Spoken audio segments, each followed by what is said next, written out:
Assalamualaikum warahmatullahi wabarakatuh. Halo semuanya, saya Sarah Kurata Ain dari kelas A4 Pradi PGSD 2023 IKIP Siliwangi.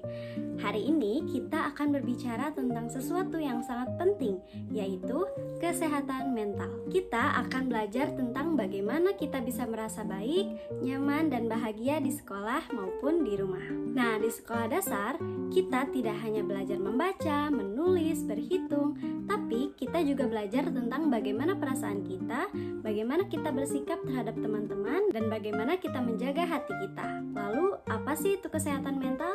Jadi, kesehatan mental artinya bagaimana kita merasa di dalam hati dan pikiran kita bila kita merasa nyaman, bisa bermain, bisa belajar, bisa berteman. Itu artinya kesehatan mental kita baik.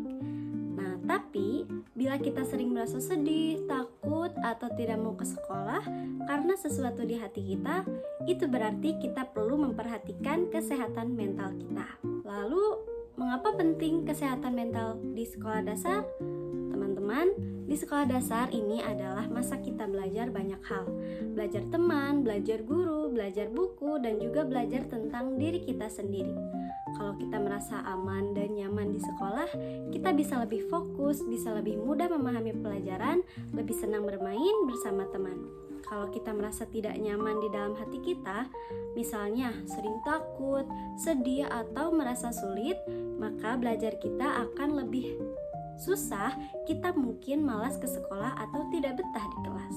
Nah, teman-teman, ada loh tanda-tanda yang bisa kita perhatikan. Misalnya kita ingin tahu bagaimana kita tahu kalau teman kita mungkin membutuhkan perhatian tambahan.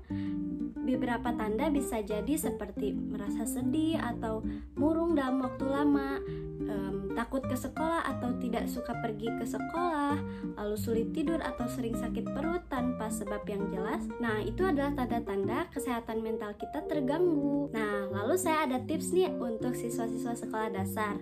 Nah, ada banyak hal yang sederhana yang bisa teman-teman lakukan supaya kesehatan mental kita tetap baik. Yang pertama, bicara tentang perasaanmu. Jika kamu merasa sedih, takut, marah, katakan ke guru atau orang tua.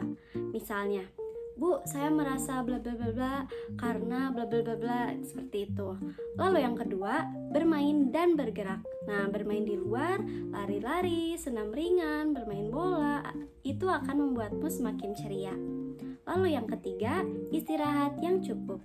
Tubuh dan pikiran kita butuh waktu untuk pulih ya, jadi kita harus istirahat yang cukup.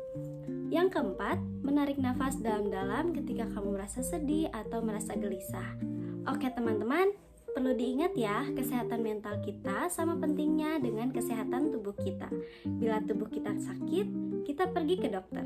Bila pikiran dan hati kita yang merasa kurang enak, kita juga bisa bicara, mencari bantuan, atau berbagi. Jadi, hari ini saya mengajak kamu untuk melakukan suatu hal kecil, yaitu tanyakan perasaanmu hari ini. Jika kamu merasa kurang enak, berbicaralah dengan seseorang yang kamu percaya. Oke teman-teman, mungkin itu tadi perbincangan kita tentang kesehatan mental. Terima kasih yang sudah menonton dan mohon maaf bila terdapat banyak kekurangan. Saya pamit, wassalamualaikum warahmatullahi wabarakatuh.